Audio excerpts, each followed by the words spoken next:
வணக்கம். செய்திகள் வாசிப்பது எம்பிரியா.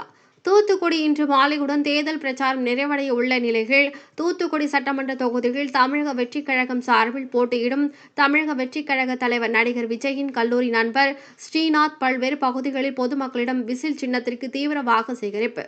பினரட் நகர் பகுதியில் மாற்றுத்திறனாளி இளைஞர் ஒருவருக்கு சால்வை அணிவித்து தனது மகிழ்ச்சியை வெளிப்படுத்தினார்.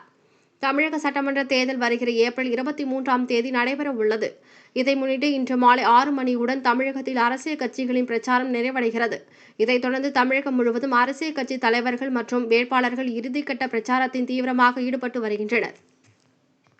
தூத்துக்குடி சட்டமன்ற தொகுதியில் தமிழக வெற்றிக் கழகம் சார்பில் போட்டியிடும் தமிழக வெற்றிக் கழக தலைவர் நடிகர் விஜயின் கல்லூரி நண்பர் ஸ்ரீநாத் தூத்துக்குடி பிரையண்ட் நகர், கட்டபொம்மன் நகர், சிதம்பரம் நகர், வள்ளிநாயகபுரம், 3 சென்ட் உள்ளிட்ட பல்வேறு பகுதிகளில் வீதி வீதியாக சென்று பொதுமக்களிடம் ஆதரவு திரட்டினார். பிரையண்ட் நகர் பகுதியில் அமைந்துள்ள சுதந்திர போராட்ட வீரர் வீரபாண்டிய கட்டபொம்மன் சிலைக்கு மாலை அணிவித்து மரியாதை செலுத்தினார். தொடர்ந்து பிரச்சார வாகனம் மற்றும் இருசக்கர வாகனம் மூலம் நடிகர் ஸ்ரீநாத் விசில் சின்னத்திற்கு ஆதரவு கேட்டு தீவிர பிரச்சாரத்தில் ஈடுபட்டு வருகிறார். பிரையண்ட் நகர் பகுதியில் மாற்றுத்திறனாளி இளைஞர் ஒருவருக்கு வேட்பாளர் ஸ்ரீநாத் சால்வை அணிவித்து தனது மகிழ்ச்சியை வெளிப்படுத்தினார்.